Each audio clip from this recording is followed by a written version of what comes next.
તો ખેડૂત મિત્રો, આજે 3 ઓક્ટોબરને આજના ખેડૂત સમાચાર. તો સરકારને ટેકાના ભાવે મગફળી ખરીદી કરવી હર વર્ષે થતી જાય છે અઘરી. જો ગયા વર્ષની સરખામણીમાં ભાવ વધારવામાં તેમજ ખરીદી જો ઓછી કરવામાં આવે તો ખેડૂતોમાં રોષ ભરાય છે અને થાય છે વિરોધ, જે અત્યારે થઈ રહ્યું છે. જો વધુ ખરીદી કરવામાં આવે તો સરકારને જાય છે મોટું નુકસાન.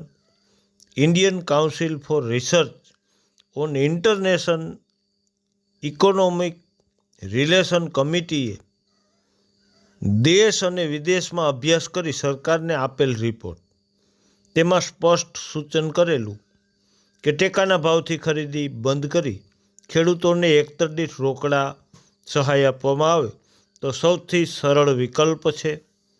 આમ છતાં આ આયોજન મૂકવામાં આવતું નથી, અમલ કરવામાં આવતો નથી. સરકાર તેમજ ખેડૂત બંનેને મળે લાભ અને રાહત.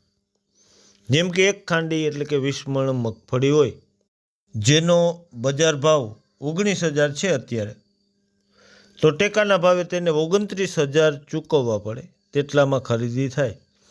અને તેની પાછળ થતા ખર્ચ, જેમ કે કમિશન ને તોલાઈ ને બારદાન ને મજૂરી ને ટ્રાન્સફર ને ભાડા સહિત ગોડાઉન, આમ 10,000નો થાય ખર્ચો.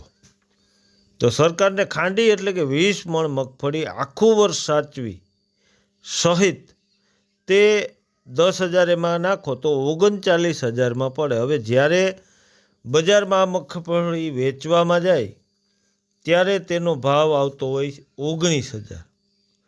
તો કુલ મળી અને સરકારને જાય છે મોટું નુકસાન. અને ખેડૂતને 20 મણ મગફળીએ 9,000 આપવા પાછળ 10,000ની જાય નુકસાની. તો જે હિસાબ અને સર્વે છે તે પ્રમાણે કુલ 12 લાખ ટન મગફળીની ખરીદી કરવામાં આવે તો સરકારને 60 અબજનું નુકસાન આવે.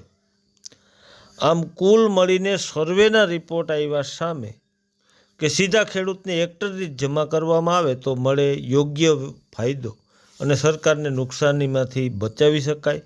આ અમલવારી કેમ નથી કરવામાં આવતી તેના પાછળ સર્ચ કર્યું તો જેને કામ મળે ને એ બધા આ 10,000 રૂપિયા ચાવ કરી જાય છે અને